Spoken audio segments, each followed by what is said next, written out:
This is Texas Danny. Texas Danny coming to you from the first day of summer, 2024, June the 20th, 2024, Thursday. Please be advised. We have Copenhagen on advisory. We have Copenhagen on an advisory. Hopefully, Copenhagen will remain open as long as possible. I repeat, hopefully Copenhagen will remain open as long as possible. A refresher, I'm Texas Danny. I'm quantum affected, also known as Mandela affected. I am not from this original Earth or timeline. My consciousness isn't. My mind, my personality, psyche, whatever you want to call it, is from another Earth reality, an Earth which was bigger than this Earth. And I'd like to go through some things now on the Earth, kind of a touch up, a refresh here, some things that we need to take a look into because they're very important. In North America is very active with quantum changes, which are also happening worldwide. But essentially, Mexico is losing much of its west coast. It's basically evaporating, just disappearing, being cleaved off figuratively day by day. The Gulf of California is widening. Also some growth in areas to Baja California, but going up. Let me move this. I apologize for that. Well, I just lost the whole thing.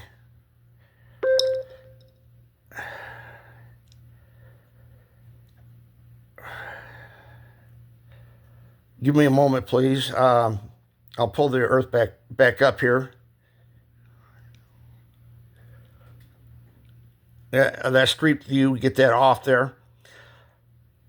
California, we have changes, especially in these two islands are quantum. I watched these after 2016 come into being and get larger and larger and larger. The Gulf of California also has been significantly widening for some time. In my old Earth reality, I've stated this many times, we had Baja California, but it was about half as long and about 3/4 as wide as this Baja California. And Mexico's west coast was much more flushed out, and the Gulf of California was narrower. We have movements right now in Mexicali. The water area and the subterranean is going southeast, which is primarily the movement pattern for the Earth. Is down and southeast, but also sometimes directly east or northeast. It varies because we have movements in every possible direction. The Black Sea, these areas are getting cleaved off with the Earth movements as North America is moving east. We've had Los Angeles drift further south in her old position. I grew up in California in my reality up until the mid-1970s. When I moved up to Oregon and Washington, Portland, Oregon, Vancouver, Washington. I lived in Los Angeles as a kid up until I was 15, almost 16 years old. And Los Angeles, the whole state was different. The valley was larger, more narrow, and came down further. And Los Angeles was in the San Gabriel Basin, which is basically like a big half oval basin that comes out to here, which doesn't exist here. There's a kind of a wedge plateau that has the Air Force Base up there, some other areas, that kind of thing, Vandenberg Air Force Base. But we have changes that have been consistently happening for some time now in California. With our movements going east, the change, the Pacific attitude towards California is changing. Right now is a time to consider Why you can do it still in the somewhat long term, not the very long term, the somewhat long term. In other words, you don't have to leave in a rush, in a hurry, but you can't sit around forever and ever just staying in California, because California is going to have some transformations, some significant and serious transformations coming about because of the changes that have taken place. San Francisco is in a different spot. San Diego is slightly further south than where it was. It wasn't much further north than here. And we always had Tijuana just on the other side of the Mexican border. But we did not have Mexicali and Calexico. Those are quantum. Those came in when the water supply came in through there. Okay? In retrocausality, that seems to be a thing that happens with the changes shape of the earth. When we have these changes that take place, that's what happens. The Denali wave is based on formerly what was Mount McKinley. All the ice that's up in these areas, Alaska used to have a lot more ice in my reality than it does here. The northern top was all in. So was northern Canada across the Hudson Bay. But this is significant. This moisture is going to be potentially used for the terraforming process that's going to be changing us. Vancouver Island, British Columbia, has substantially changed from my old reality. We used to be able to go out directly. Puget Sound was much bigger. And this island was about, say, 100 miles further north than what it is right now, because you had access from Vancouver, British Columbia, out to the Atlantic, going northeast, and then you also had the island of British Columbia was about 20 miles off the coast. So there was a good gap there, which shipping could go directly out northwest, or could go back out southwest. And here, Vancouver, British Columbia is much further south than it used to be. It's right into the Puget Sound entrance. And I'd like you to note these geographical features right here, because this is a pattern where a water flow could be going in the future. And you see the low elevations of farming areas here in Washington State, Oregon. There are things to also note that I'm just going to call out for you to contemplate when you think about this. One is Mount Rainier, okay? Possibly Mount Hood, but definitely Mount Rainier, possibly Mount Hood, definitely Mount Shasta. Okay, we've got declination issues with Nevada, okay? Nevada is in transformations, quantum transformations. See these areas? They didn't exist up until the last couple, 2-3 years. And we have our Earth pattern going down here, going southeast. We've also got some interesting things that have happened to the Grand Canyon, or that are in the Grand Canyon that shouldn't be, according to common modern senses of how history should have went. There are some things in the Grand Canyon which are unique and different. The water pattern that you can see coming out of these areas, coming down from Alaska and the Yukon and British Columbia and Alberta, we're going to have some retrocausality hitting southeastern Alberta. We're probably going to have retrocausality hitting southeast Alberta, Canada. We're also going to have the waters here, and they're going to be utilized coming into British Columbia, then down the west coast, and into Yellowstone. You got this flow into northern Idaho, throughout Idaho. You got down to the craters of the moon and that Bow Valley down there. And then we have the effects that's going to have on Wyoming. We also have had some slow but steady changes with Montana happening. And again, back to Nevada. Nevada's got those changes that are happening. Those central areas are just going down. We've got interesting things happening up down towards Las Vegas, uh, in the central of part of Nevada. This is a zone right here. This is an intense zone of geographic activity that is taking place, quantum activity. Okay, going out further east, we've had some significant changes to Nebraska. Nebraska during 23, 22, and 23 had exceptional changes happening to it. We've had the mountain ranges seemingly get lower and lower, coming down the mountains, going to the sea. Oh, okay. We've got elevation changes. We've got changes along the Texas Gulf of Mexico coast. We've got more and more bays in Texas.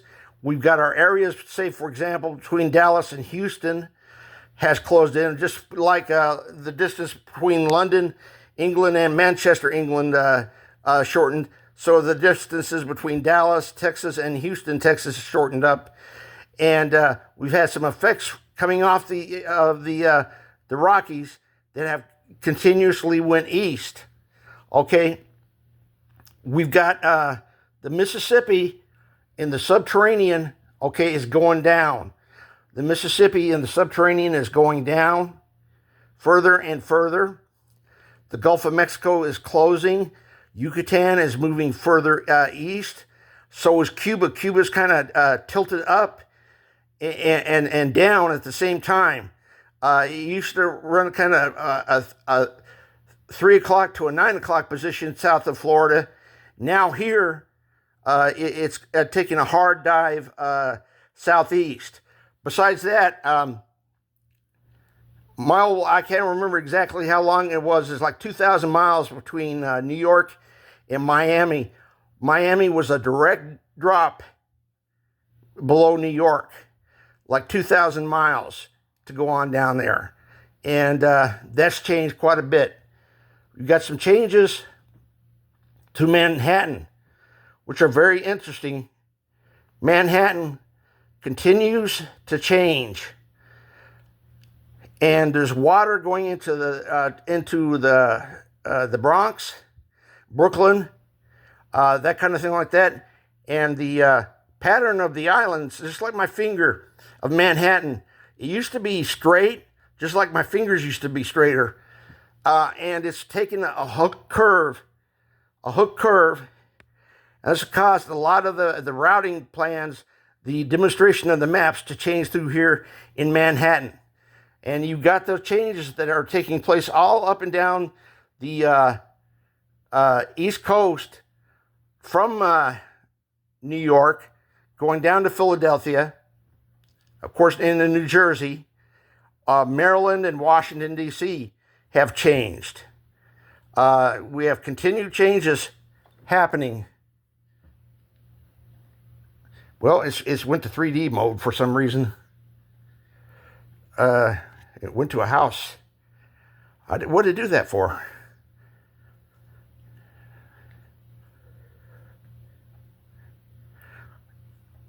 Well, anyways, the Earth is in a slow but constant change. I've estimated every 24 hours, the Earth shrinks in size of about, say, 2 conventional commercial parking lots. Let's say that are designed to hold 100 cars or something like that. That's all, but that's every day, nonstop. Every day, nonstop, you lose 2 areas of, say, 2 major parking lots. No big deal in the course of a month, but in the years that have gone by, the Earth has just gotten smaller and smaller and smaller. I suspect that's maybe why we have changes in the sunrise and the sunset. You notice the irrational use of, seemingly illogical use of time change.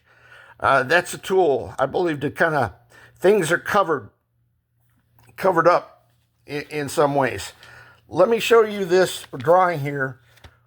What I'm going to show you is you have subterranean aquatic locks underneath our surface, right? And the surface of the Earth goes down without us knowing it, And what comes in to cover that is intense extreme rain. It comes in and you get this high flooding that happens at the same time that you're lowering areas because they're being brought down. And these water locks that could be arranged somewhere throughout the earth are maneuvered. They're channeled. Okay, excuse me. Okay, let me get that back on there again. We've got Cuba, let's see, that is taking a hard southeast dive, and the Dominican Republic and Haiti and Puerto Rico Trench. This is all moved out along with the Barbados Tract. The tracts that are predominant are in the Gulf of Mexico, the Gulf of Mexico Tract, the Honduras Tract, right through here, and then you have the Barbados Tract. Okay, the Barbados Tract coming out. You've also got the situation with the Amazon, which is losing its southern flank quickly.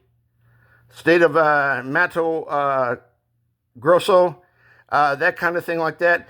You got Unimundi in South America who's seeing the color changes. He's seeing the color changes to the tempos, to the plate, and that's a key indicator for him. He's in eastern Brazil, I believe. Lake Titicaca, Peru, right? The whole of Chile.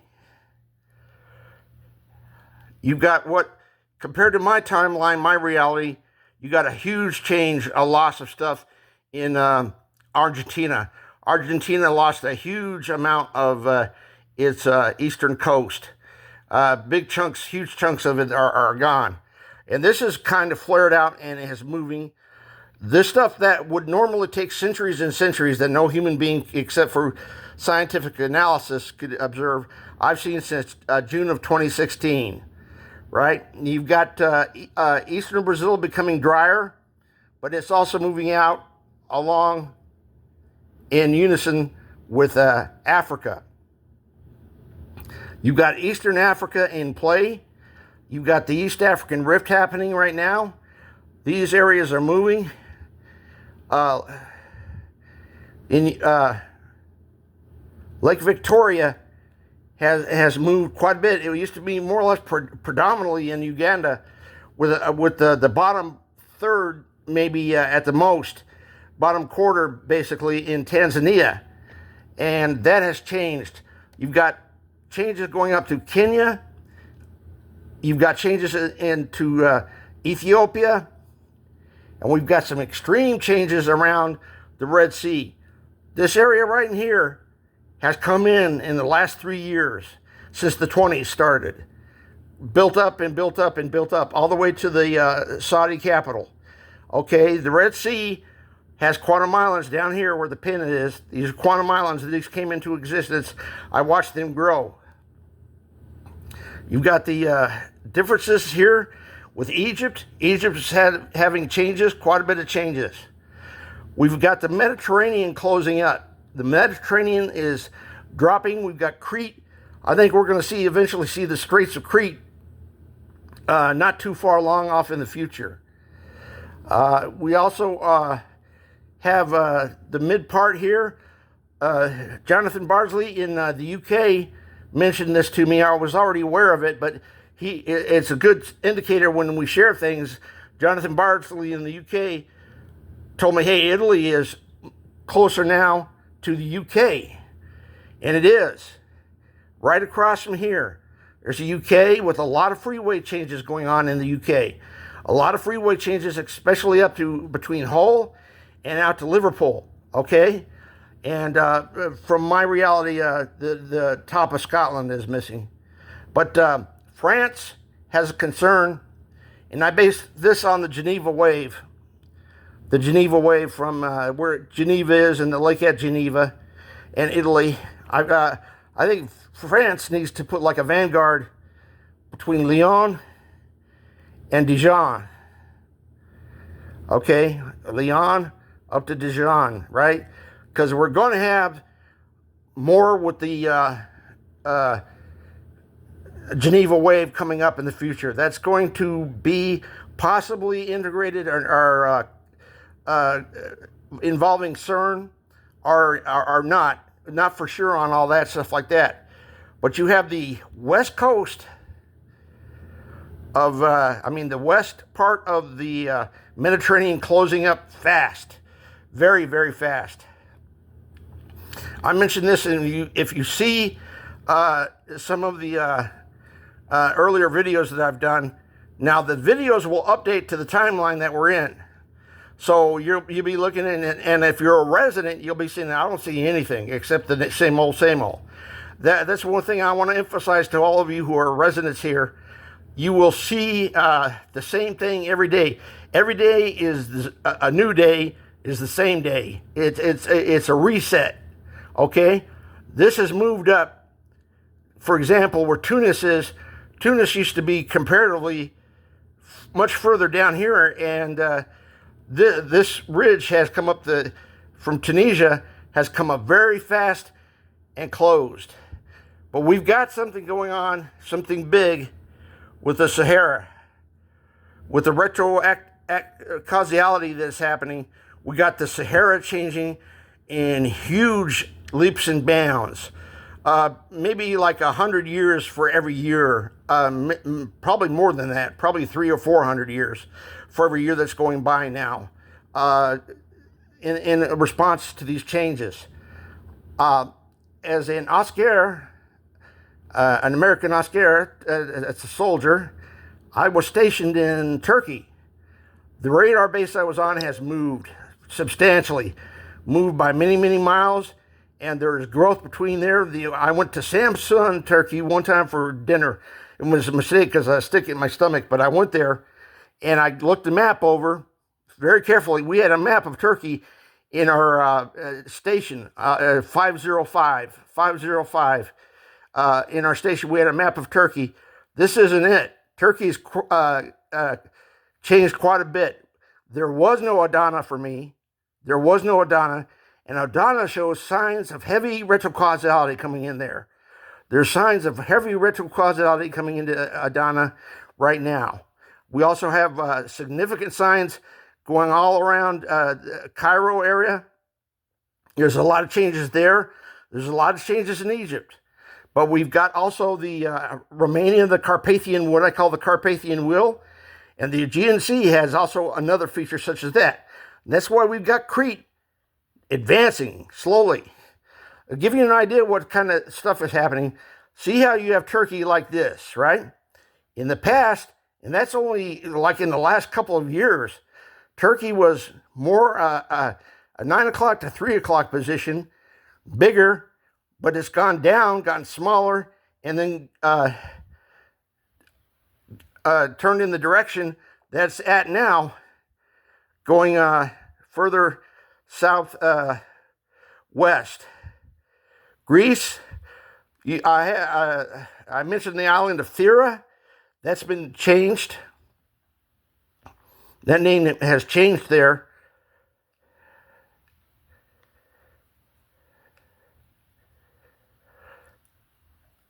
One of these islands has that name on it, and it was changed. Thera is gone and been given another name. But you got your changes. You also have Austria. Again, another country which was situated from 9 o'clock to 3 o'clock like this, okay? As you see, showing that on your screen, it was like that. Basically like this. And now it's gone over like this, where its border is now hard southeast. Hard southeast. So that's a closing of the globe, everybody. That's a closing of the globe.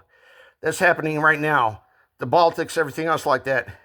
If anything, this is a time for cooperation, but I'm afraid you've got the extreme minority is going to save itself if that's their efforts. Maybe some noble aspects to it, I don't know. There might be some altruism there, but I don't know for sure. You got the Great Lakes bunching up and are heading further east. We didn't have this exact contour here.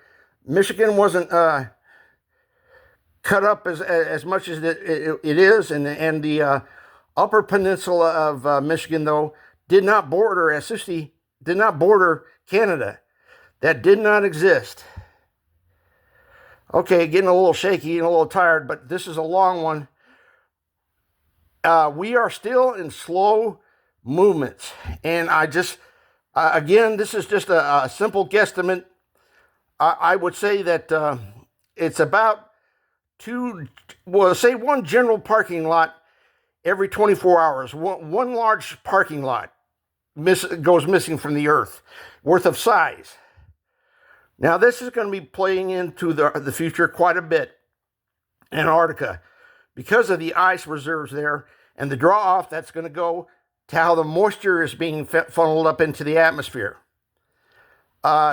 You've got like a lock system, a subterranean lock system going on, and then you've got removal of the water by the atmosphere. This gives us part of our sky art that we have going on. We've got some changes continuing with New Zealand. This peninsula that Auckland is on, it used to go straight up this way. This is changed this way. For those of you in New Zealand or anybody who is a fan of Google Earth who want to take a look, keep an eye out on Basque Park in Auckland. Basque Park, okay? You also need to keep an eye out on Wellington, the northern southern island, and around Christchurch. Christchurch, around 2017, had some tremendous quantum changes around Christchurch. Okay. Again, we're in transformations. We continue to change. We continue to have things happening. Thank you for the long listen tonight. This is Texas Danny out. Bye.